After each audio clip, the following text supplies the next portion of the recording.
The first man, Hannah Vale, tried to help, pulled his bleeding hand away from her and said, "I would rather lose the finger." The clinic went still. 3 women sat along the wall with children in their laps. An old miner stood by the stove with a cloth pressed to his cheek. Even the baby near the window stopped crying for one strange second. Hannah kept her hands open. The man's blood ran over his knuckles and dropped onto the clean floorboards. "Mr. Talbot," she said, "that cut needs closing. I know who you are." His voice carried to every corner. Hannah had been in Bitter Creek less than an hour. Her valise still sat by the door. Dust from the stage road clung to her gray dress. In her coat pocket was a train ticket that could take her east again in 30 days. She touched the edge of that pocket. Then she looked back at the wound. "You may let me stitch it," she said, "or ride 12 miles to Fort Mason, but wrap it tighter before you go." Mr. Talbot stared at her. He seemed surprised that she had not begged. The clinic door opened behind him. A broad-shouldered man stepped in carrying a wooden shutter. He had dark hair, a plain brown coat, and wood shavings on one sleeve. He took in the blood, the silence, and Hannah standing alone. "What happened?" he asked. "Nothing that concerns you, Dorsey," Mr. Talbot said. The man named Dorsey set the shutter against the wall. "Blood on a floor usually concerns the person who cleans it." A woman near the window hid the start of a smile. Mr. Talbot's face hardened. "She is Hannah Vale." Dorsey looked at Hannah. "Not through her, not around her. At her." "I heard the new nurse was coming today," he said. Mr. Talbot gave a bitter laugh. "Then you did not hear the rest." Hannah held out a folded cloth. Mr. Talbot took it without thanks. He wrapped his hand, pushed past Dorsey, and left. The door shut hard enough to shake the glass. Nobody spoke. There are times when a person enters a room and finds that an old mistake arrived first. Maybe you have known that feeling. Tell us in the comments if you have ever been judged before you were given a fair chance. And subscribe if you believe a person should be allowed to show who they are now. Hannah bent and wiped the blood from the floor. The old miner came forward first. "My cheek still needs looking at," he said. She rose. "Yes, sir." His cut was small. A loose wagon board had struck him near the eye. Hannah cleaned it, checked his sight, and tied a neat bandage around his head. Then she treated a girl with a burned thumb. Then a boy with a cough. No one mentioned Mr. Talbot again, but his words stayed in the room. Hannah felt them each time someone paused before taking the chair. By late afternoon, the benches were empty. She washed the tools and laid them on a clean cloth. Her hands did not shake until she was alone.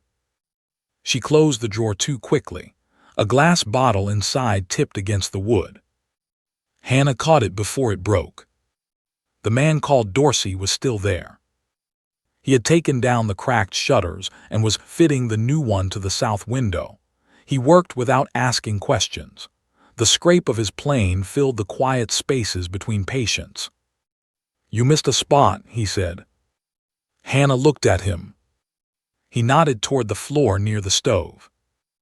One dark drop remained between 2 boards. She wiped it away. "Thank you." He tested the shutter hinge. "It sticks in damp weather." "So I was told." "You were told wrong. It sticks in all weather." She almost smiled. He noticed and kindly looked back at his work.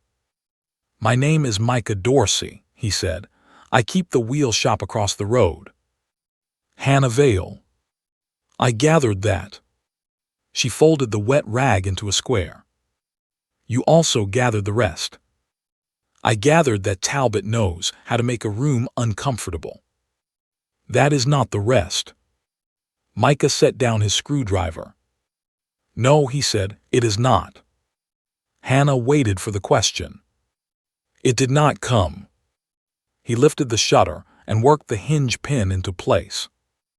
Outside, wagon wheels moved through the main street.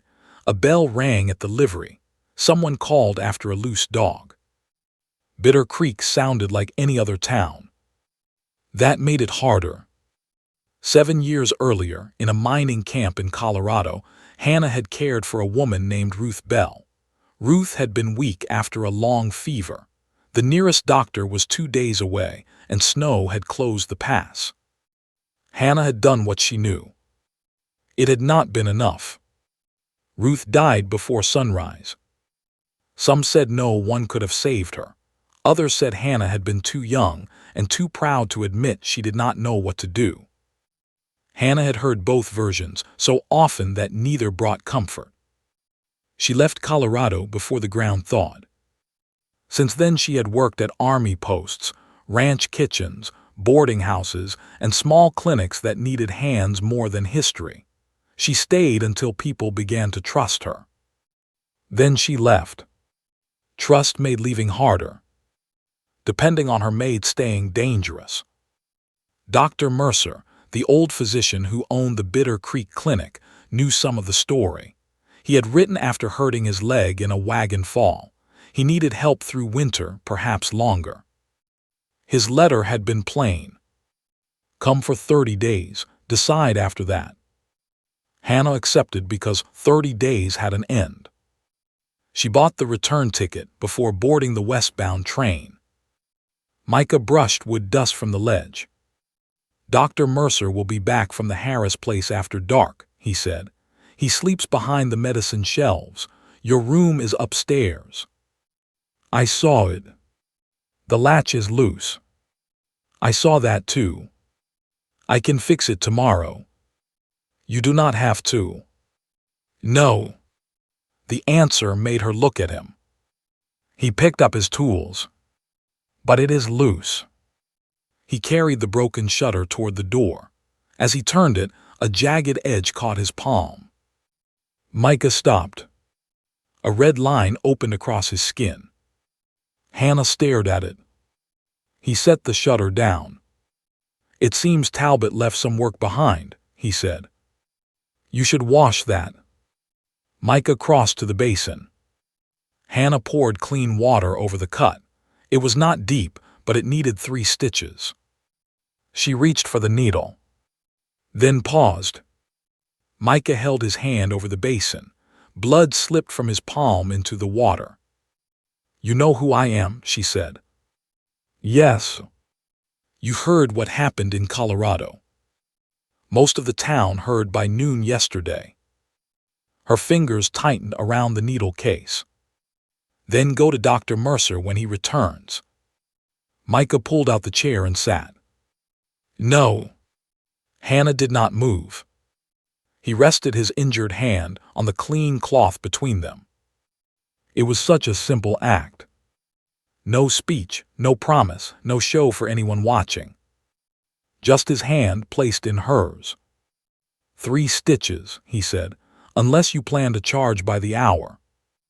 She searched his face for pity. There was none. Only patience.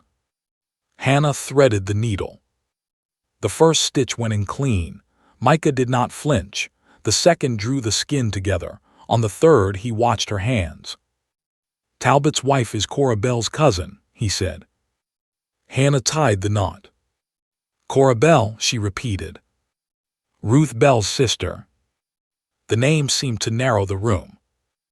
Micah flexed his fingers once. She lives here, Hannah asked. She runs the church pantry, sits on the school board, knows every birth, debt, and broken fence in Bitter Creek. Hannah cleaned the needle. Does she know I have come? Micah looked toward the front window. Across the street, a woman in a dark green dress stood beside the wheel shop. She was perhaps 50, straight-backed, with silver at her temples. She watched the clinic. Yes, Micah said, I believe she does. Cora Bell did not cross the road. She looked at Hannah through the fading light, then turned toward the church. Hannah's hand moved to her coat pocket. The train ticket was still there. Micah followed the motion but said nothing. He wrapped his palm with the linen Hannah gave him. Then he picked up his tools with his other hand. "The upstairs latch," he said. "I will come at sunrise. You may not want to." He opened the clinic door. "That is mine to decide." He stepped into the road, leaving Hannah beside the basin and the red-stained water. Across town, the church bell began to ring. Not for worship. It rang 6 hard times, the call used when Cora Bell wanted the town gathered. Hannah stood very still. Her first day in Bitter Creek was not over yet. Cora Bell stood beneath the church lamp, with one hand on the back of a pew. The room was full before Hannah crossed the road. Men had come from the livery and feed store. Women sat with shawls pulled tight and flowers still on their sleeves. Dr. Mercer had not returned. Hannah stopped outside the open door, the ticket in her pocket pressed against her fingers. 30 days, she reminded herself. A person could endure almost anything if it had an end. Micah stood near the stove. His bandaged hand rested against his coat. When he saw Hannah, he moved aside and left an open place beside him. She did not take it. Cora watched her enter. "Hannah Vale," she said. The room settled. Hannah stopped beside the first pew. "You called the town." "I did." "Then speak." A murmur moved through the benches. Bitter Creek was used to people explaining themselves to Cora Bell. It was not used to anyone asking her to come to the point. Cora's face stayed firm. "My sister trusted you." "Yes." She was 32 years old. She had 2 boys. "I remember." "Do you remember telling us she would recover?" Hannah heard the old cabin again, snow against the door, Ruth's breath growing thin while Hannah warmed cloths and counted the spaces between each breath. "I said I believed she might." "You said she would." "No." Cora's mouth tightened. "I was young, I was afraid. I may have spoken with more hope than sense, but I did not promise she would live." A man near the wall shifted his boots. Cora looked around the church. "Now she has come here to tend our children." "I came because Dr. Mercer asked me." "And when someone worsens under your hand?" "Then I will send for help if help can be reached. I will say what I know and what I do not. I will not make myself larger than my skill." Cora stared at her. That lesson came late for Ruth. The words struck cleanly. Hannah looked down at the worn pew rail. Someone had carved a small cross into it with a pocket knife.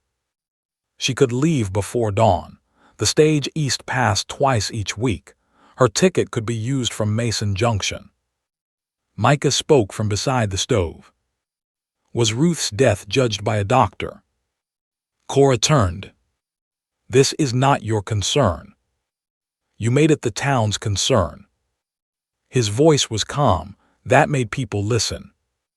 Cora looked at his wrapped hand. "She already found a way to practice on you." She closed a cut. "You did not know my sister." "No," Micah said, "and I will not pretend I know what happened in that cabin." "Then be silent." "But I am here now. I saw Hannah treat 5 people today. I put my own hand in hers. That is what I can speak of." "Your hand is not a life." "No, it is simply mine." Hannah felt something inside her loosen.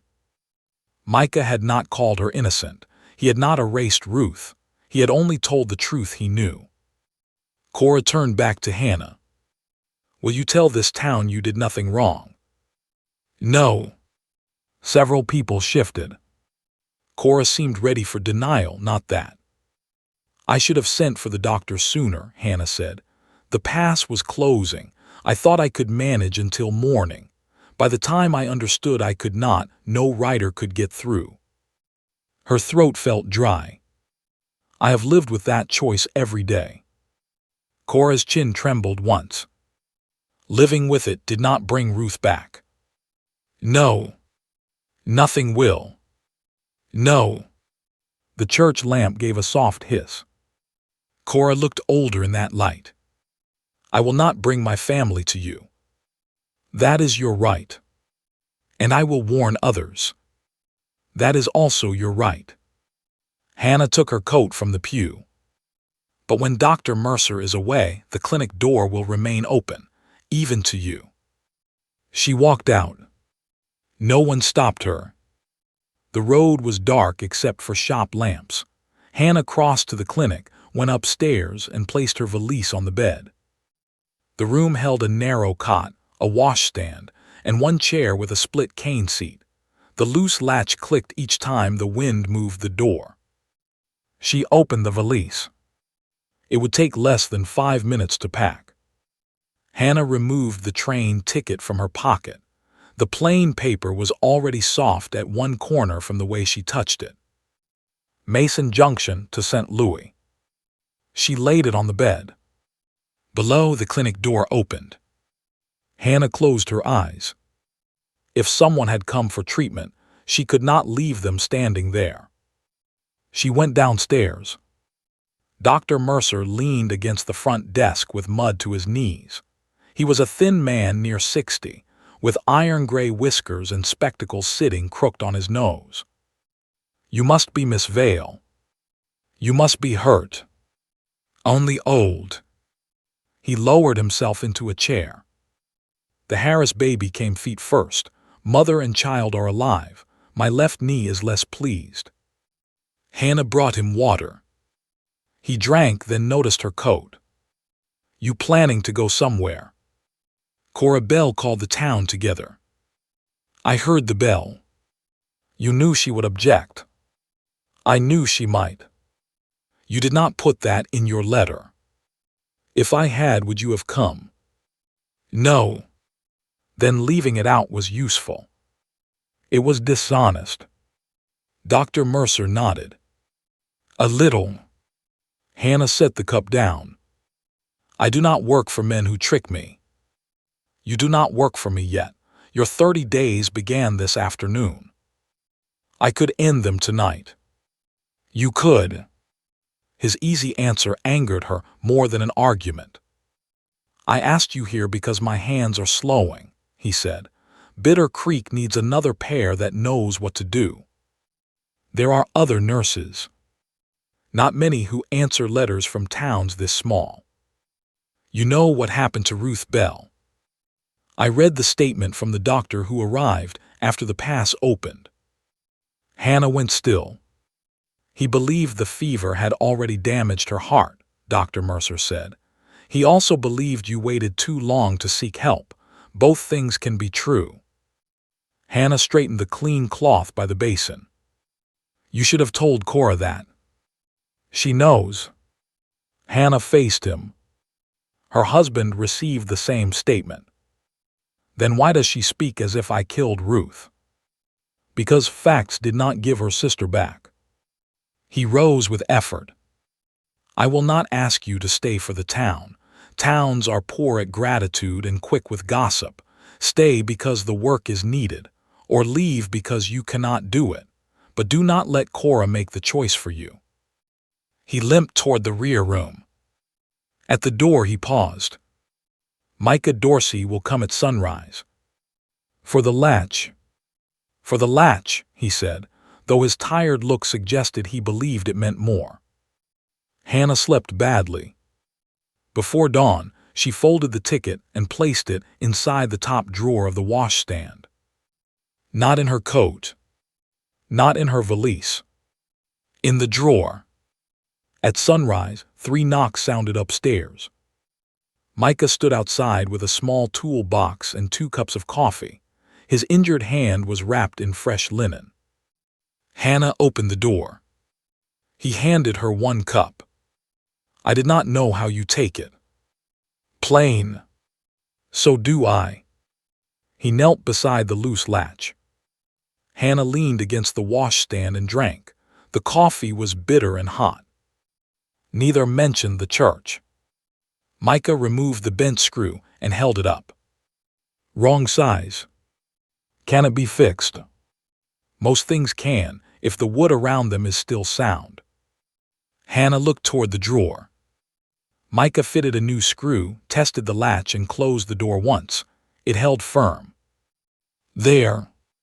Hannah moved to pay him. He shook his head. You stitched my hand. That was clinic work. And this is latch work. That is not the same. No, he said, mine took longer. His mouth moved slightly at one corner. Below them, the front bell rang. A girl of about 10 stood in the clinic with a basket against her chest. Hannah knew her face from the church. Can I help you? The girl looked toward the door. My mother cannot stop being sick. Where does she live? Behind the church. Hannah reached for her coat. The girl caught her sleeve. My grandmother said we must not come here. Who is your grandmother? The girl's eyes filled. Cora Bell. Hannah looked at Micah. He stood near the stairs, silent. The girl tightened both hands around the basket. Please, my mother is going to have the baby too soon. Hannah did not think of the ticket in the upstairs drawer. She took her medical bag from the hook. Show me the way. Hannah followed the girl across the road at a run. Beyond the church stood a small white house with a narrow porch. The girl pushed through the door. Mother! A woman lay curled on a settee near the stove. She was young, perhaps 28, with damp hair stuck to her face. One hand pressed low against her belly. Cora Bell knelt beside her. When she saw Hannah, she rose so fast that the water cup in her hand spilled. No. Grandmother, the girl said, Mama asked for help. I sent Caleb for Dr. Mercer. He is at the clinic, Hannah said. His knee is swollen, he cannot move quickly. Cora stepped between Hannah and the settee. You will not touch my daughter. The woman made a low sound and pulled her knees tighter. Hannah set her bag on the table. How long has she been in pain? Cora did not answer. Mrs. Bell, I can leave, but first tell me how long. Since before dawn, the young woman whispered. Cora turned. Emma, do not. Since before dawn, Emma said. The baby is not due for 6 weeks. Hannah took off her coat. Has there been bleeding? A little. Has the child moved? Emma's eyes closed. Not since morning. Cora heard the danger in that answer. Hannah saw fear break through her anger. Let me look at her. Cora's hands tightened around the cup. If you harm her, I will tell you what I know. I will tell you what I do not, but standing here will not help her. Cora moved aside. Only half a step. It was enough. Hannah washed her hands and knelt by the settee. Emma's pulse was quick. The pains came close together, then eased. She had carried 2 baskets of wet laundry the day before. She had eaten little and taken almost no water. Hannah listened for the baby. For several long seconds, she heard nothing. Cora stood behind her. What is it? Hannah shifted the listening horn. Then came the faint, fast beat. There. Emma began to cry. Cora gripped the back of a chair. The child is alive. Yes. Will it come today? I do not know yet. Hannah opened her bag. I need boiled water, clean cloth, and someone to bring Dr. Mercer. Tell him Emma Bell may be in early labor. The girl ran for the door. Cora caught her arm. No, you stay. I can go, a voice said from the porch. Micah stood outside with his hat in one hand. He must have followed at a distance. What does Mercer need? His full bag and blankets from the clinic. Micah nodded and left. Cora watched him cross the yard. You sent for him? No. Then why is he here? Hannah poured water into a cup. He sees work and comes toward it. Emma tried to sit. Hannah placed a hand behind her shoulders. Small sips. The young woman drank, then turned her face away. My husband is north with the cattle. We will send for him. No, he will ride too hard. Hannah understood. It was easier to bear pain than to imagine someone you loved racing toward it.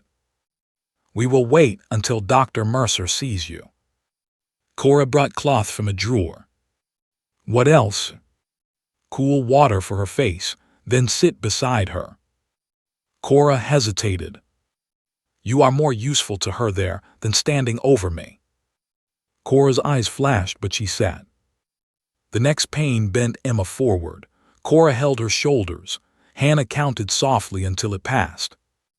For the next hour, the three women worked inside the same small room. Cora wiped Emma's face. Hannah checked the child's heartbeat. Emma drank water and tried to breathe without fear. No one spoke of Ruth. Micah returned with Dr. Mercer in the wheel shop wagon. The old doctor climbed down stiffly, leaning on Micah's shoulder. Inside, he asked Hannah what she had found. She told him plainly. He examined Emma and listened for the child. Then he lowered himself into the chair by the stove. The baby is not coming yet, he said, not if we can persuade it otherwise. Emma let out a breath that was almost a laugh. Dr. Mercer pointed to Hannah. She kept you still. Yes. Gave you water. Yes. Did not promise anything foolish. Emma looked at Hannah. No. Good, then she has done exactly right. Cora's face closed. Dr. Mercer saw it. This is not Ruth's cabin, he said gently. No, Cora replied, it is my daughter's house. And your daughter is alive, so is her child.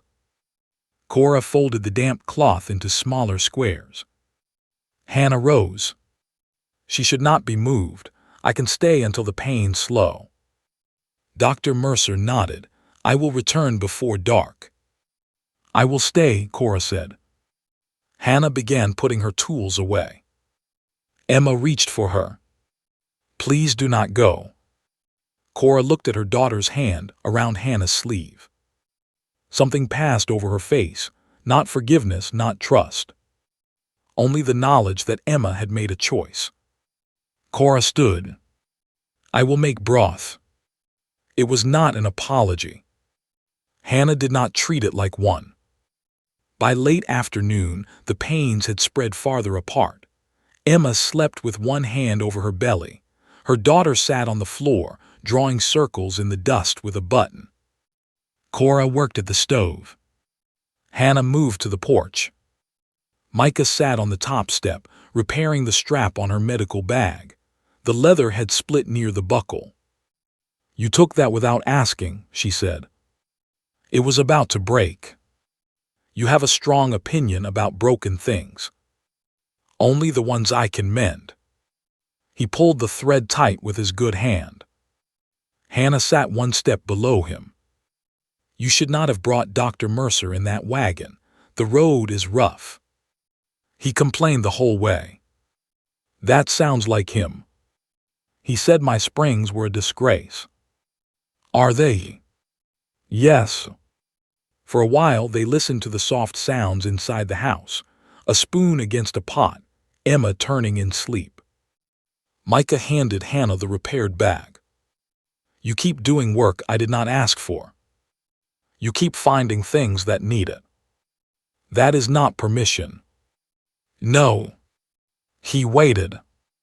Hannah ran her thumb over the new stitches. Thank you. Micah looked toward the road.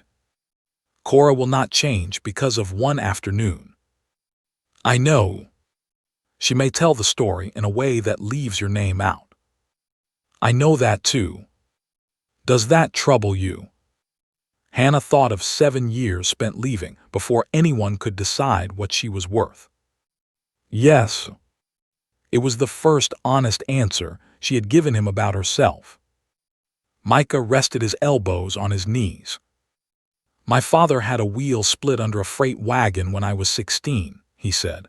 "A man broke his leg. For 2 years, folks called every bad wheel in the county a Dorsey wheel." "What did your father do?" "Kept the shop open. That was all. He said closing it would make the worst story the last story." Hannah looked down at the bag. "I am not sure I know how to keep a door open." "You did this morning." Before she could answer, Cora appeared behind the screen. "Emma is asking for you." Hannah stood. Cora held the door but did not move aside at once. "My granddaughter should not have gone alone," she said. "She is 10. "No, she should not have needed to." Cora looked at the repaired bag, then at Micah. "This changes nothing between us." Hannah met her eyes. "I did not come for something between us." She stepped inside. Emma was awake. The fear had left her face, though she still looked tired. "I felt the baby move," she said. Hannah placed a hand where Emma guided it. A small push answered beneath her palm. Hannah smiled before she could stop herself. Emma saw. "So you do smile." "On rare medical occasions." Emma laughed softly, then winced. From the doorway, Cora watched them. At dusk, Dr. Mercer returned and declared Emma safe for the night. He ordered bed rest, broth, and no laundry baskets. Cora walked Hannah to the gate. "I still believe Ruth might have lived if you had sent sooner," Cora said. Hannah closed her coat. "So do I." Cora seemed to have expected a defense. Hannah gave her none. "But Emma lived through today because you came," Cora said. The words cost her something. "She still needs watching." "I will watch her. Send the girl if the pains return." Cora nodded. Hannah crossed the road with Micah beside her. He did not speak until they reached the clinic steps. "Coffee?" he asked. Hannah looked through the window. 2 cups sat near the stove where he had left them that morning. "Yes," she said, "but only 1 cup." Micah opened the door. "For now." Upstairs, the train ticket remained inside the closed drawer. For the first time since Hannah bought it, an entire day had passed without her touching it. By the 2nd week, Micah stopped asking how Hannah took her coffee. He left 1 cup on the clinic steps each morning, plain, hot, and filled almost to the rim. Then he crossed the road and opened his wheel shop. Hannah never thanked him where anyone could hear. But the cup was always empty when he returned for it. The clinic began to change in small ways. Dr. Mercer moved more slowly, so Hannah took the early patients. She cleaned wounds, mixed fever powders, and sat through long nights when children could not breathe easily. People still paused when they saw her. Some turned away. Most stayed. Mr. Talbot returned 10 days after cutting his hand. The wound had swollen because he had refused to ride to Fort Mason. He stood near the door with his hat held low. "Mercer here." "He is sleeping." "I can come back." "You may, or you may sit." He looked at the chair as if it had insulted him. Then he sat. Hannah cleaned the cut without mentioning their first meeting. Mr. Talbot kept his eyes on the stove. When she finished, he placed 2 coins on the table. "1 is enough," she said. "The other is for the blood I left on your floor." He walked out before she could answer. Hannah put the extra coin in the jar used for medicine when families could not pay. Micah saw her do it through the window. He did not speak of it. That afternoon he brought over a chair from his shop. It was made of oak, with a wide seat and 1 arm worn smooth. "What is wrong with the clinic chairs?" Hannah asked. "They are built for people who enjoy suffering." "This is a clinic." Then they suit the place too well. He set the oak chair beside the stove. For Dr. Mercer. For whoever has been standing all day. Hannah folded a cloth. That could be anyone. It could. She used the chair that night while watching a boy with a fever. The next morning, Micah found her asleep in it with a blanket over her knees. Dr. Mercer sat at the desk, sorting bottles. She will deny she slept, the doctor whispered. Micah placed the coffee on the table. Then I did not see it. Hannah opened one eye. You both speak too loudly. Micah picked mud from his boot with a small stick. The chair works. It leans to the left. You lean to the right. Dr. Mercer laughed until his knee hurt. The days grew colder. A thin line of frost appeared each morning on the clinic windows. Micah repaired the stove pipe, then the front step, then the shelf that tipped whenever someone set down a jar. Hannah stopped telling him he did not have to. Instead, she began leaving half a biscuit beside his coffee cup when she knew he had skipped breakfast. He never thanked her where anyone could hear. But the plate always came back clean. Emma Bell stayed in bed as ordered. Hannah visited every afternoon to listen for the child. Cora was present each time.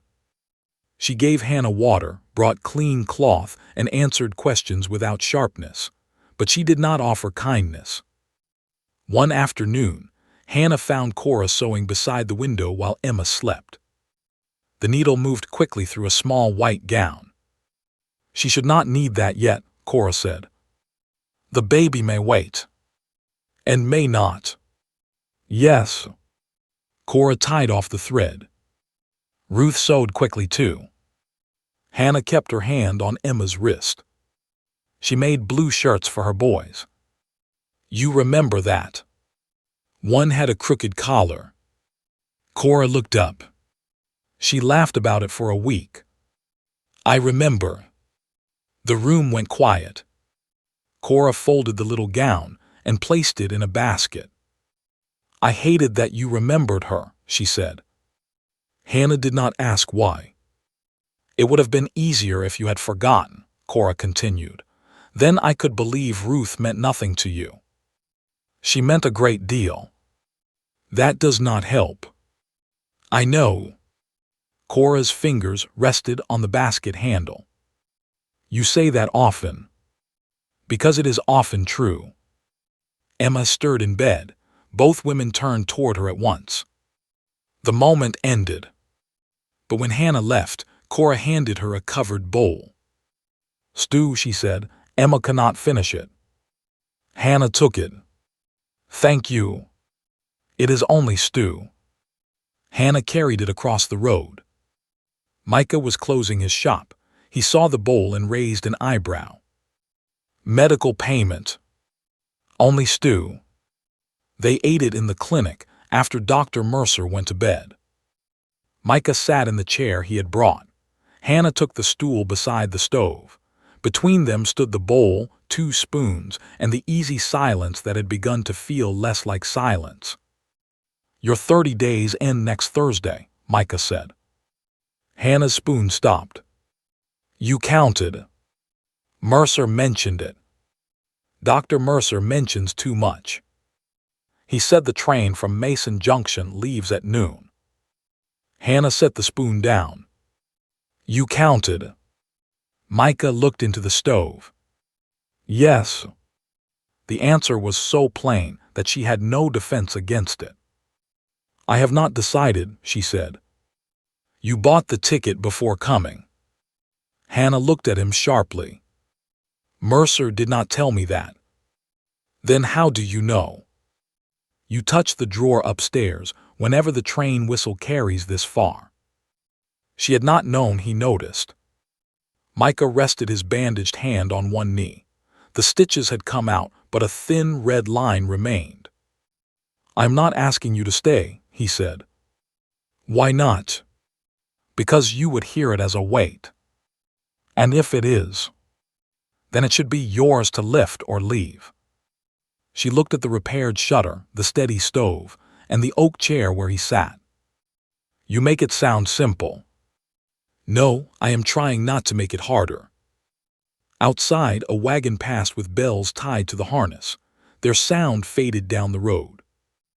Hannah stood and carried the bowl to the basin. When people begin to depend on me, I leave. Micah did not answer at once. Why? You know why. I know what happened to Ruth. That is the reason. No, he said, that is the thing that happened. I asked why you leave. Hannah gripped the bowl. The question was not cruel, that made it worse. Because one day they may call for me, and I may not be enough. Micah looked at the scar on his palm. Has leaving made you enough? She turned. He had never spoken sharply to her before. Micah rose. I should go. Yes. He took his coat from the peg. At the door he stopped. My father stayed after that freight wheel broke, he said. Some men never trusted him again, others did. He could not choose which kind walked into his shop. Hannah wiped the same clean spot on the bowl. He only chose whether the door was open. Micah stepped outside. Hannah stood alone until the stove burned low. The next morning, there was no coffee on the steps. She told herself it was better. By noon, she had looked across the road 6 times. Micah worked with his shop door open. He did not come over. On the 3rd day, Hannah took a cup from the clinic and crossed the street. Micah was fitting an iron rim to a wagon wheel. Heat rolled from the forge. She placed the cup on his bench. Plain, she said. He looked at it. I know. Hannah stayed near the door. I was unfair. You were frightened. That is not a pardon. No. She rubbed flour from her sleeve. She had helped Dr. Mercer make biscuits that morning and had done it badly. My train leaves Thursday. Micah waited. I have not decided. I know. That is all you plan to say. You told me not to make it harder. Hannah looked at his face. For once, she wished he would take the choice from her. He did not. A shout came from the clinic. Dr. Mercer stood in the doorway, holding the frame with both hands. Hannah. She ran across the road. A rider had arrived from the Bell house. Emma's pains had returned, hard and close.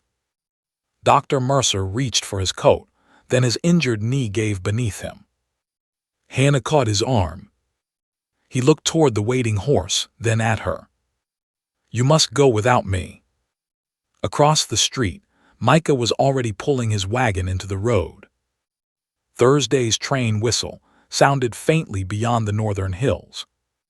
For 1 second, Hannah heard both calls.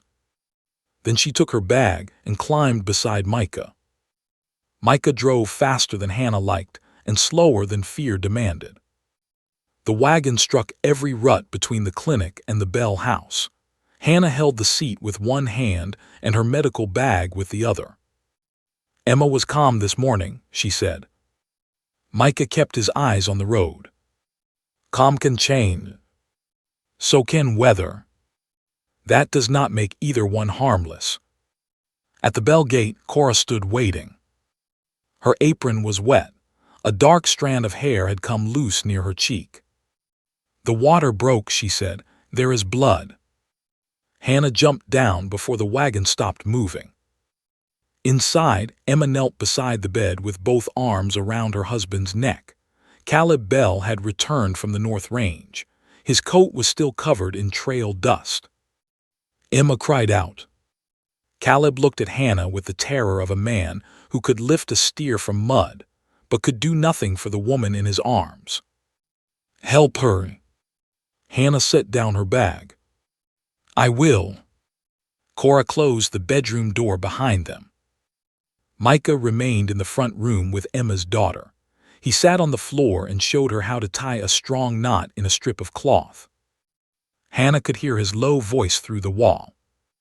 It gave the house something steady. Emma's pains came hard and close. The child was coming early, but there was no longer time to stop it. Hannah gave simple orders. Heat more water. Fold those cloths. Caleb, let her lean against you. Cora obeyed without question. An hour passed. Then another. The room grew hot. The lamp smoked.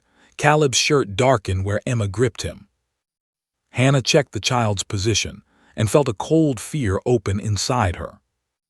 Something was wrong. Cora saw it in her face. What? Hannah did not answer at once. Emma looked at her. Tell me. The child is turned poorly. Can you change it? I may be able to help. May. Hannah held Emma's gaze. I will not lie to you. Cora's hand stopped over the basin. Dr. Mercer cannot reach us in time. The old cabin returned to Hannah in one sharp piece. Snow at the door.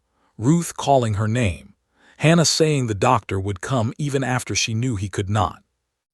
She had filled that room with hope because she had been afraid of silence. This time she gave no promise. She moved beside Emma.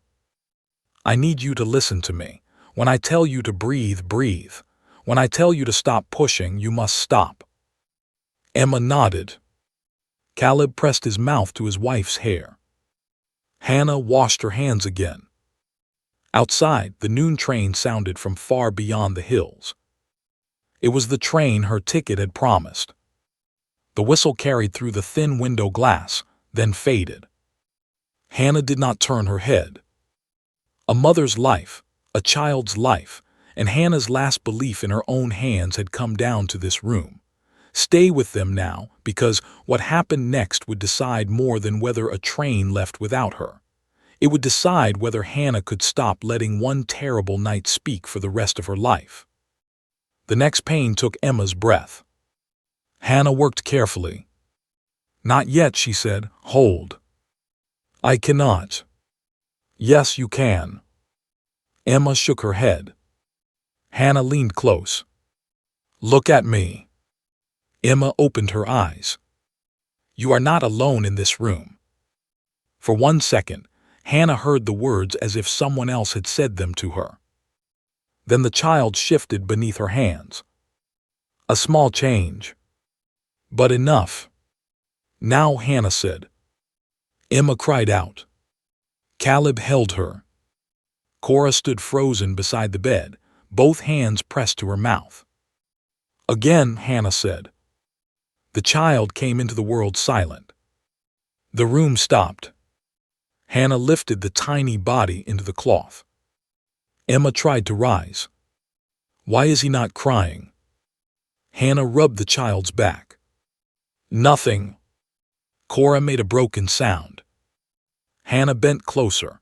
The baby was small, his skin pale in the lamplight. Come on, she whispered. She cleared his mouth and rubbed again. Still nothing. The old fear told her she had failed. The old fear told her to step back before everyone saw. Hannah held the child more firmly. No, she said. Not to Emma. Not to Cora. To the voice that had followed her for 7 years. She worked until the tiny chest moved.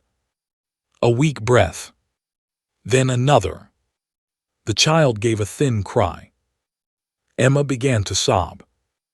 Caleb lowered his head against her shoulder. Cora gripped the bedpost so hard that her knuckles went white. The baby cried again, stronger this time. Hannah wrapped him and placed him against his mother. Emma touched one finger to his cheek. My son. He is early, Hannah said. He must be kept warm. He will need watching through the night. You will stay? Emma asked. Hannah looked at the child. Yes. Cora turned away and covered her face with her apron. No one spoke of it. They cleaned the room. Caleb carried out the water. Cora changed the bed linen while Hannah kept the baby warm against Emma. When Micah was allowed inside, the girl ran ahead of him. "Mama." Emma smiled weakly. "Come see your brother." The girl climbed onto the edge of the bed. Micah stayed by the door. His eyes went first to Emma, then the baby, then Hannah. Hannah had blood on one sleeve. Her hair had fallen loose from its pins. Her hands rested in her lap. He did not ask whether she was well. He seemed to know she could not answer yet. Cora came to Hannah with a clean cloth. "You should wash." "In a moment." "Now." There was no anger in the word. Hannah followed her to the kitchen basin. Cora poured warm water over Hannah's hands. The blood ran pink, then clear. For a long time, Cora said nothing. Hannah dried her fingers. "The child still faces danger," she said. "Do not let him grow cold. If his breathing changes, send for me." Cora folded the wet towel. "You stayed when you could have gone." "Emma needed me." "My sister needed you too." Hannah looked down. "Yes." Cora's voice shook. "I do not know what I am supposed to do with both truths." "Nothing tonight." Cora pressed the towel flat against the table. "You could ask me to forgive you." "I will not." "Why?" "Because Ruth was yours." Cora closed her eyes. When she opened them, she looked toward the bedroom where her grandson made a small, living sound. "Emma is mine too." "Yes." "And you brought her child safely." "We brought him safely." Cora shook her head. "You do that, you make your part smaller." Hannah had no answer. Cora moved the chair by the stove. "Sit, I will bring food." "I am not hungry." That was not a question. Hannah sat. Micah entered as Cora placed bread and broth before her. He took the chair across from Hannah. "The train passed," he said. "I heard it." He did not ask whether she regretted missing it. Hannah broke the bread in half and gave him one piece. "You drove too fast." "You said I drove too slowly." "I said nothing of the kind." "You held the seat as if you planned to pull it from the wagon." Despite everything, she smiled. Micah looked at her for a long moment. "You did good work today." Hannah's smile disappeared. "I almost lost him." "But you did not." "I could have." "Yes." His agreement startled her. Micah leaned his forearms on the table. "Good work is not work without danger. It is work done honestly while danger is in the room." Hannah looked toward the bedroom. Dr. Mercer would have known more. Dr. Mercer was not here. "I was." "Yes." The words settled between them. Hannah ate the broth because Cora watched from the stove until she did. Night came. Caleb slept in a chair with his hand resting on the edge of the bed. Emma held the baby beneath two blankets, her daughter curled near her feet. Cora sat beside the lamp. Hannah checked the child each hour. Micah slept in the wagon outside. Near dawn, the baby's breathing grew stronger. Emma's fever did not rise. Hannah finally stepped onto the porch. Frost covered the yard. Micah was awake, leaning against the wagon wheel with his coat pulled high. "You stayed," she said. "So did you." "That was different." "No." He held out a cup of coffee. It had gone cool. Hannah took it anyway. "My 30 days ended yesterday." "I know." "The ticket can still be used." "I know that too." She looked toward Bitter Creek. Smoke rose from the chimneys. The church bell waited in the gray light. "I need to go back to the clinic." Micah stood. "To pack." Hannah did not answer. He hitched the horse without asking again. At the clinic, Dr. Mercer waited by the stove. Hannah told him about Emma and the child. He listened, asked 3 questions, then nodded. "You did what was needed." Hannah went upstairs. She opened the washstand drawer. The train ticket lay where she had left it. For several minutes she stood over it. Then she packed her valise. When she came downstairs, Micah was across the road opening his shop. He saw the valise in her hand. Hannah crossed toward him with the ticket held between her fingers. Hannah crossed the road with the valise in one hand and the train ticket in the other. Micah stood beside the open doors of his wheel shop. Behind him, morning light fell across iron rims, wood shavings, and the wagon he had driven through the night. He looked at the valise first, then at the ticket. His face did not change, but his hand closed around the rag he was holding. "I thought you might pack," he said. "I did." Micah nodded once. Hannah set the valise on his workbench. "I need you to do something for me." He waited. She held out the ticket. "Burn this." Micah looked at the paper but did not take it. "You can burn it yourself." "I know." "Then why ask me?"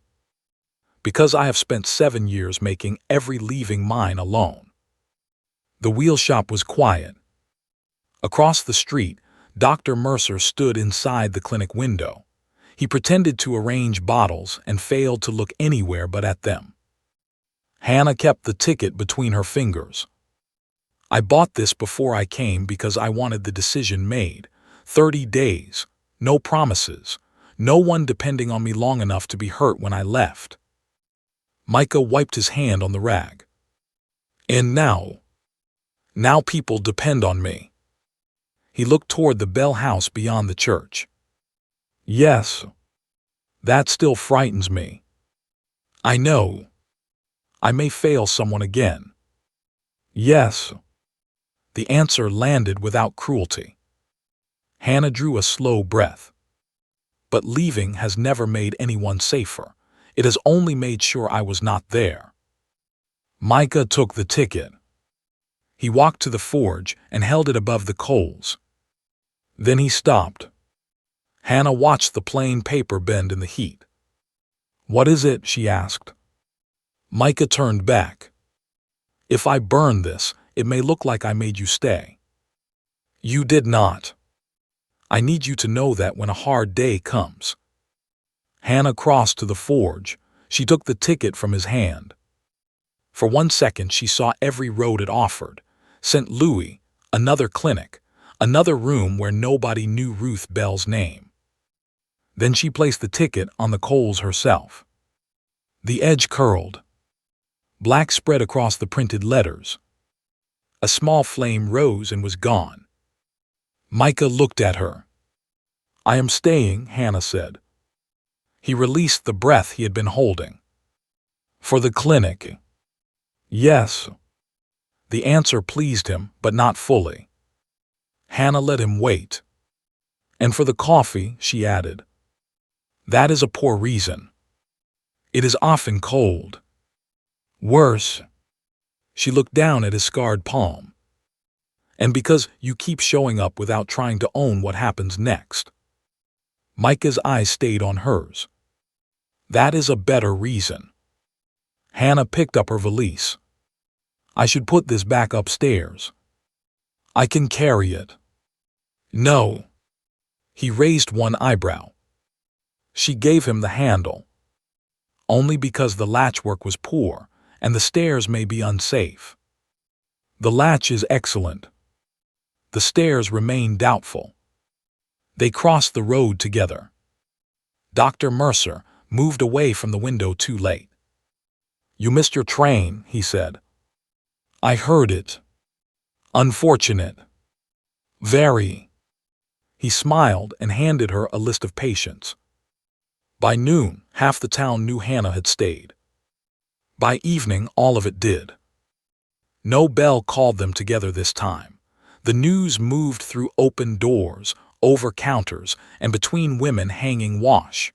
Mr. Talbot heard it at the feed store and said nothing for nearly a minute. Then he bought a jar of salve from the clinic. Winter settled over Bitter Creek. Emma's son grew stronger. They named him Samuel. Hannah visited each morning until his cheeks filled and his cry became loud enough to wake the house. Cora remained careful with her. She did not offer easy forgiveness. Hannah did not ask for it. But when Hannah arrived, Cora no longer stood between her and the bed. That was enough for a while. The clinic grew busy. Dr. Mercer gave Hannah the desk near the front window. He said his knee needed the warmer place by the stove, though Hannah knew he wanted townspeople to see her first when they entered. Micah continued to repair things. Some needed repair. Some did not. He tightened the clinic gate twice in 1 month. He replaced a shelf that had never leaned. He came one evening to fix the bell rope and found Hannah standing beneath it with both hands on her hips. The bell works. It sounds tired. It is a bell. Even bells deserve attention. You wanted coffee. Micah took off his coat. Yes. They drank it beside the stove. He told her about a wagon order from a rancher who never paid on time. She told him about Dr. Mercer hiding sweets in the medicine cupboard. Ordinary talk became the part of the day Hannah noticed most. In early spring, the church held a supper for Emma and Samuel. Long tables filled the meeting room. Families brought stew, bread, apples, and more pies than Bitter Creek could eat. Hannah arrived late from the clinic. Conversation softened when she entered. Not all of it. Some people still remembered only Ruth. Others remembered Emma's child. Most carried both stories and did not know what to do with them. Cora stood near the front table. Beside her was an empty chair. Hannah chose a place near the door. Cora watched her sit. Then she crossed the room, lifted the empty chair, and carried it past every table. The legs scraped against the floor. No one spoke.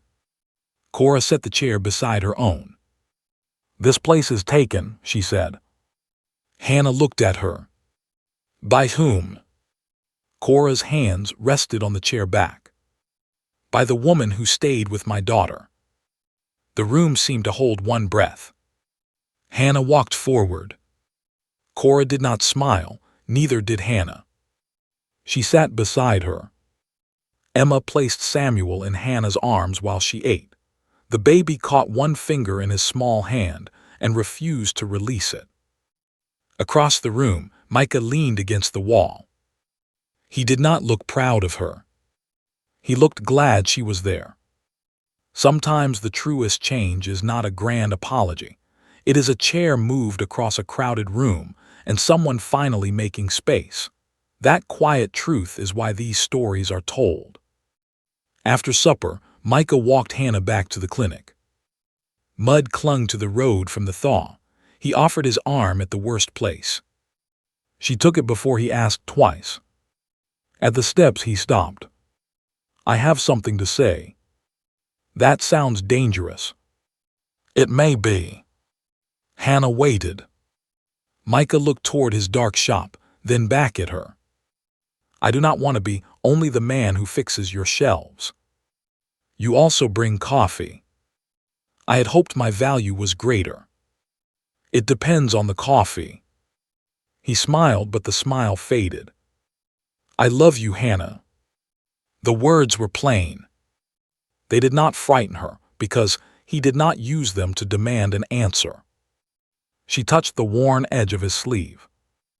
I think I began loving you when you put your hand in mine. That was a painful beginning. You complained very little. I was trying to impress you. You said you needed 3 stitches. I needed 2. Hannah laughed. Then she grew quiet. I love you too. Micah kissed her beneath the clinic lamp, slowly enough that she could have stepped back. She did not. They married that summer in the church. Dr. Mercer stood beside Hannah and complained that his collar was too tight. Emma carried flowers. Cora sat in the front pew with Samuel sleeping against her shoulder. Mr. Talbot brought the clinic a new floor mat and claimed it was not a wedding gift. Hannah kept working. Micah kept his shop. They did not turn into people who never feared anything. Hannah still woke some nights remembering Ruth's cabin. On those nights, Micah did not tell her the past was gone. He lit the stove. He sat nearby. In time, Dr. Mercer retired to a small house behind the clinic. He still entered without knocking and gave advice nobody requested. The clinic door remained open. Years later, on a cold evening, Hannah finished with the last patient and washed her hands. Micah came in carrying 2 cups. He set them beside the stove. Then he turned the front sign to closed. Far beyond the dark fields, a train whistle sounded. Hannah paused. Micah looked at her. She picked up 1 cup and handed him the other. Neither of them turned toward the sound.